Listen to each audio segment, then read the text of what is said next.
Assalamualaikum warahmatullahi wabarakatuh. Mimin lanjutkan lagi cerita Raja Kegelapan Cipenya. Tapi seperti biasa, sebelum dilanjut, bantu tekan tombol like dan berkomentar juga Tuan Renang gas. Bab 1525 kamu bisa bertahan hidup. Kantor polisi. Saat ditanya, Hiroshima membantah semuanya dan mengaku tidak tahu. Ia bahkan menyalahkan semua masalah tersebut pada pengkhianatan Kawashima Seisuke dan Morinishi. Polisi tidak mendapatkan informasi yang berguna dari interogasi tersebut dan tidak memiliki bukti apapun. Akhirnya, mereka mengurung Hiroshima sendirian di sebuah ruangan dan menempatkannya di bawah penjagaan ketat agar tidak bisa melarikan diri. Mungkin bagi Jifei dan yang lainnya, ninja tingkat tinggi bukanlah apa-apa, dan bahkan membunuh mereka pun sangat mudah. Tetapi bagi polisi, ninja tingkat tinggi adalah makhluk yang sangat kuat, dan mereka tetap tak mampu melawan mereka. Bahkan jika mereka terbunuh, mereka tidak tahu bagaimana mereka mati. Oleh karena itu, polisi masih mempunyai rasa hormat terhadap Hiroshima dan tidak mempersulitnya. Hiroshima memandang ruangan yang hampir tertutup dan borgol di tangannya, merasa sangat terhina. Seorang ninja tingkat tinggi sangat menderita hingga ia merasa sangat tertekan.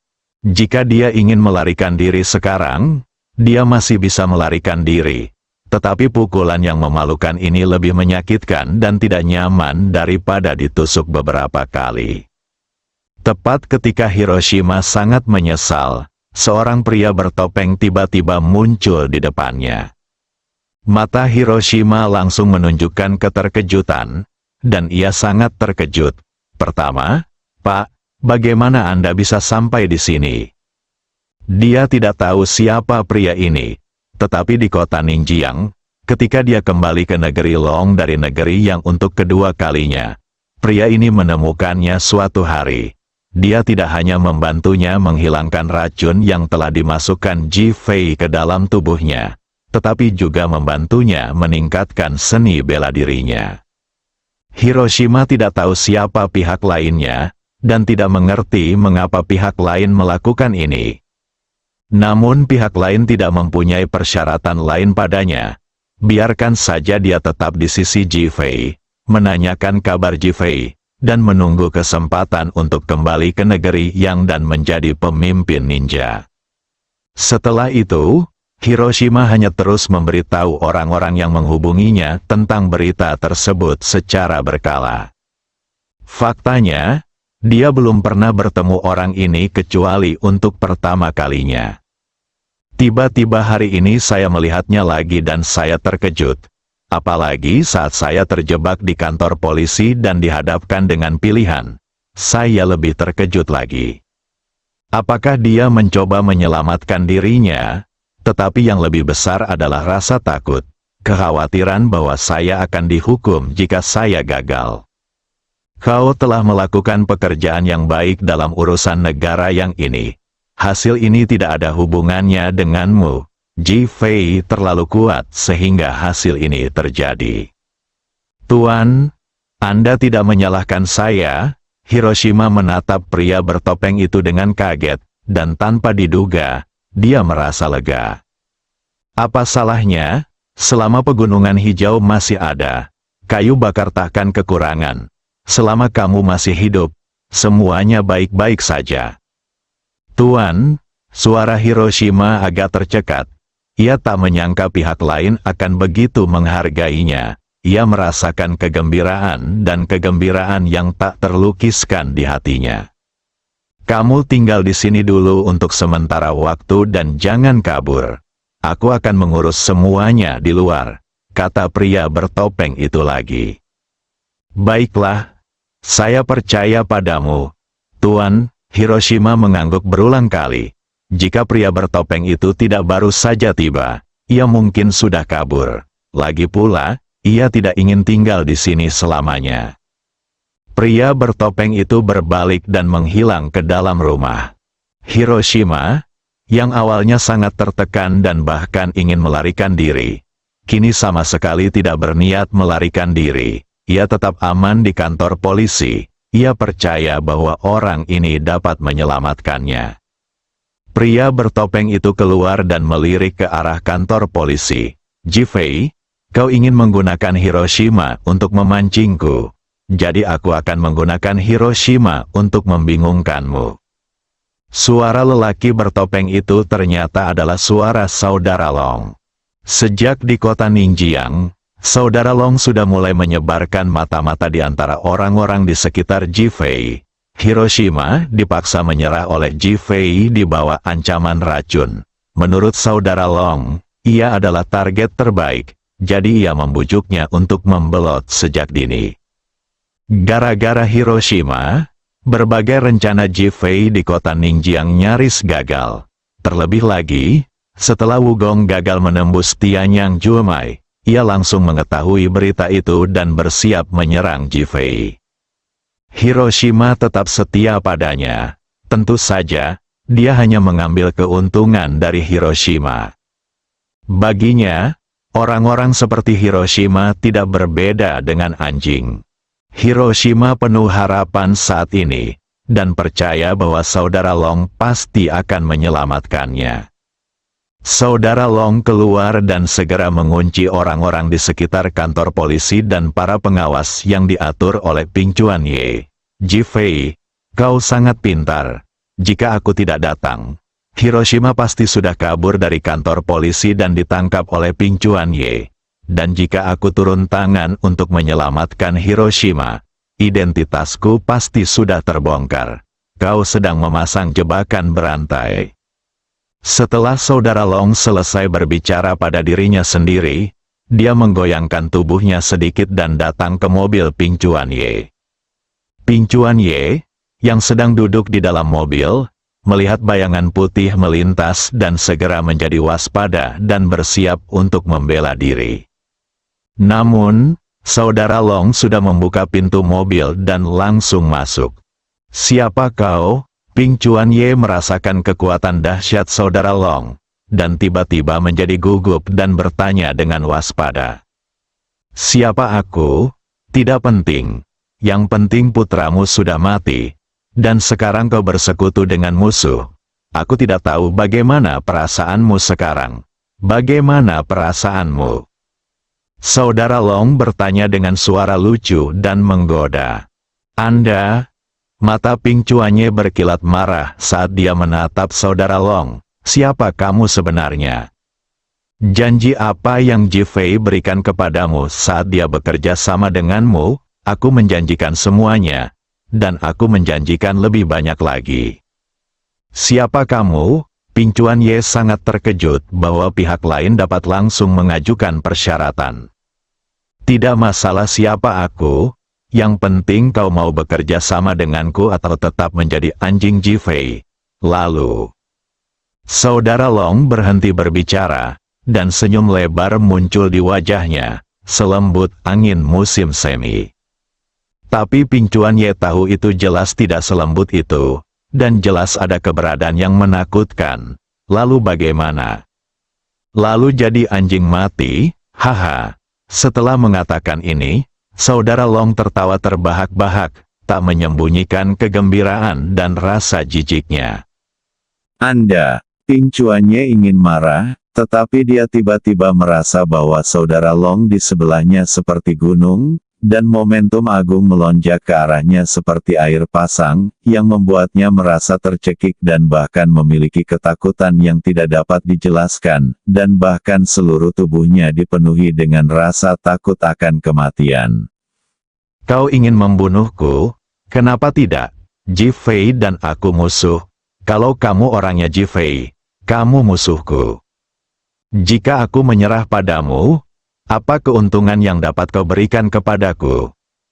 Ping Chuanye menatap Saudara Long dan bertanya dengan ekspresi serius. Manfaat apa yang kamu inginkan? Mata Saudara Long melalui topengnya penuh dengan ejekan dan cemoohan.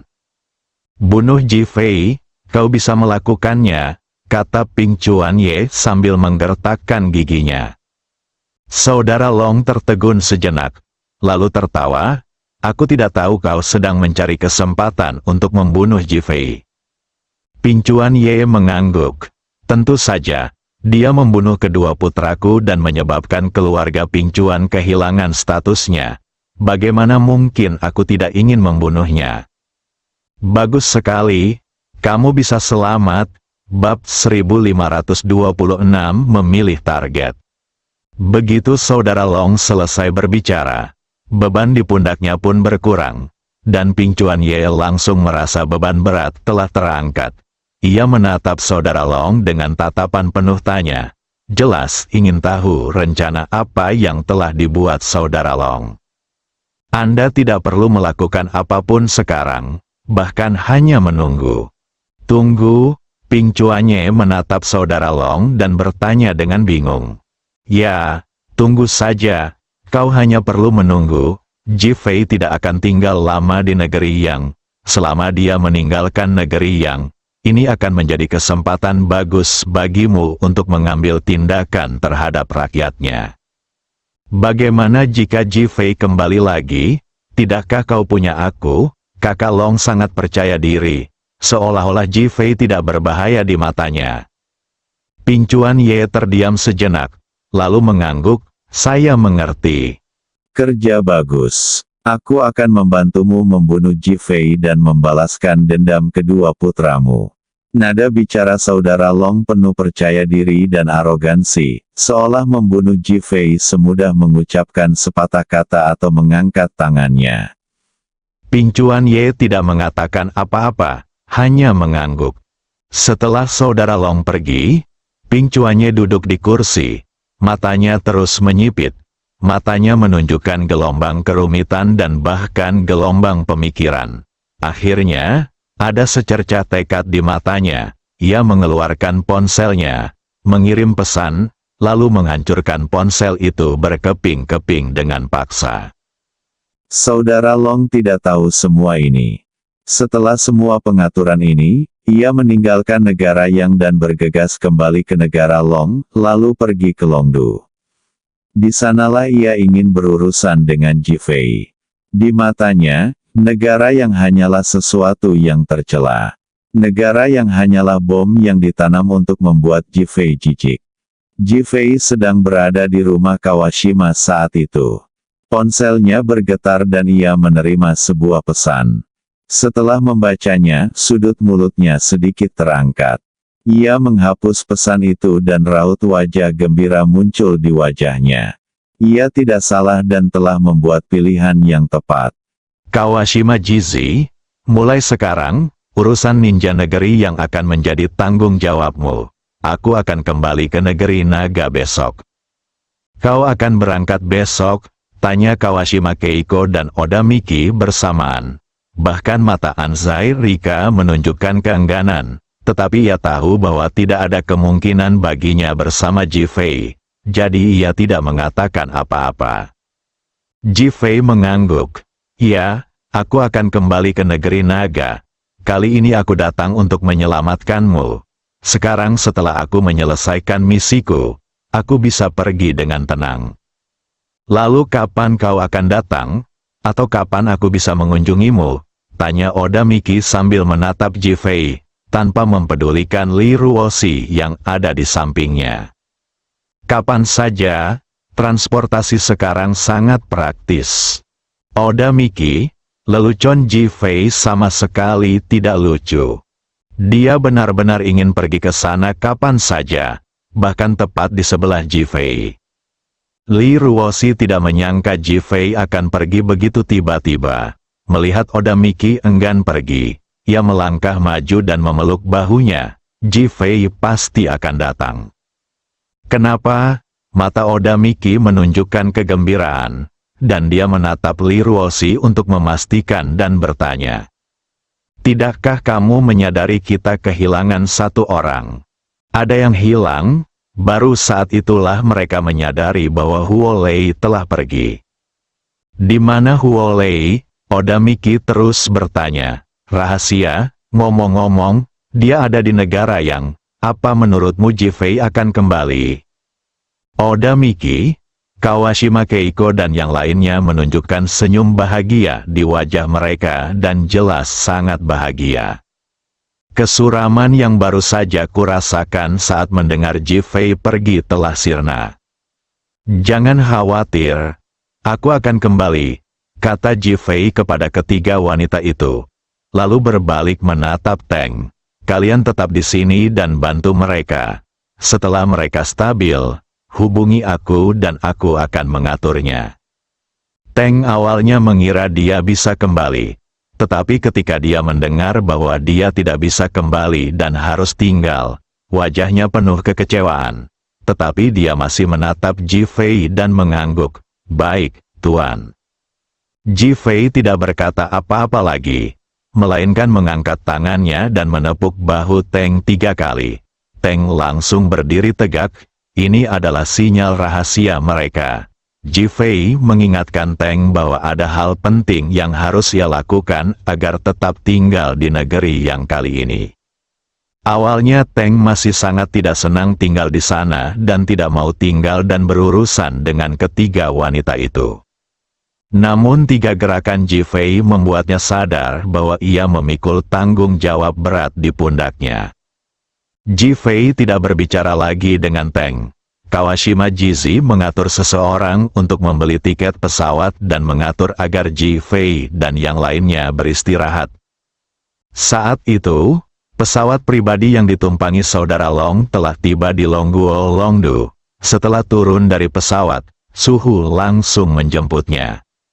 Sebagai satu-satunya yang selamat dari jalan Suzong, Suhu mengikuti saudara Long dengan sepenuh hati, dan berharap agar saudara Long dapat membunuh Ji Fei suatu hari nanti dan menata kembali jalan Suzong, sehingga ia dapat menjadi pemimpin jalan Suzong. "Apa yang terjadi di Longdu akhir-akhir ini?" tanya saudara Long sambil menatap Suho. "Ji Fei menimbulkan kehebohan di Longdu, dan baru saat itulah kami menyadari bahwa ada banyak hal yang belum kami pikirkan sebelumnya." Su Mangki menatap saudara Long dan pertama-tama memberikan ringkasan umum. Saudara Long baru-baru ini mengasingkan diri untuk berkultivasi, jadi dia benar-benar tidak tahu apa yang terjadi di sini. "Ceritakan semua yang kau tahu." Monyet Su segera mengangguk dan menceritakan semua yang diketahuinya. Setelah mendengar ini, mata saudara Long menyipit beberapa kali dan dia menatap Suho. "Menurutmu apa cara terbaik untuk menghadapi situasi saat ini di Longdu?" "Menangkan keluarga Wu, memprovokasi keluarga Wang, dan mereka akan membalas dendam terhadap keluarga Zhao dan Ji bersama-sama." Setelah mengatakan ini, Suho menatap saudara Long, menunggu keputusan saudara Long. Saudara Long terdiam sejenak, lalu mengangguk kepada Suho. "Strategi ini tepat. Keluarga Wu membenci Ji Fei karena telah membunuh keluarga Wu, dan keluarga Wang pasti akan marah atas kematian Wang Ping'er, jadi mereka pasti akan membalas dendam. Mari kita mulai dengan keluarga Wu." Suhu mengangguk. Keluarga Wu awalnya punya hubungan dengan aliansi seni bela diri. Baru setelah aliansi seni bela diri gagal, mereka meminta bantuan kami di Gang Suzong, yang akhirnya menyebabkan hancurnya Gang Suzong kami. Jadi, dimulai dengan keluarga Wu. Saya rasa sebaiknya kita menggunakan Gang Suzong sebagai kedok. "Apakah kamu ingin mengendalikan keluarga Wu?" Saudara Long menatap Suho dan bertanya. "Aku akan mengikuti rencanamu." Meskipun Suho sangat ingin dan tidak bisa menunggu, dia tetap bersikap sangat rendah hati dan ingin menunggu keputusan kakak Long. "Tidak apa-apa kalau kamu pergi, aku hanya khawatir tentang keselamatanmu. Lagi pula, Ji Fei yang kamu hadapi bukan orang biasa. Kalau kamu tidak hati-hati, aku khawatir kamu bahkan bisa kehilangan nyawamu." "Jangan khawatir, aku sudah memilih targetku." Ketika Suho mendengar kekhawatirannya, dia berkata dengan sedikit kegembiraan. "Target yang mana, Han Lu?" Sekarang Sun Sengshu adalah Zhao Wenqian yang sebenarnya, Dia bersama Han Lu dan masih memanfaatkannya. Aku bisa memanfaatkan hubungan ini untuk menangkap Sun Sengshu dan mengancam keluarga Zhao. Saudara Long terdiam sejenak, lalu mengangguk, menatap Su Hou, dan berkata, "Kamu punya visi strategis. Kamu yang pegang kendali." Melihat kemenangannya, Su Hou sangat gembira dan menatap kakak Long dengan cepat. "Terima kasih. Aku pasti akan menyelesaikan tugas ini." Saudara Long mengangguk. "Utamakan keselamatan. Lindungi dirimu di saat kritis. Jangan pertaruhkan nyawamu." Jadi begitu. Su Hou semakin terharu. Ia mengutus saudara Long ke kota dan segera bergegas menemui keluarga Wu. Bersambung.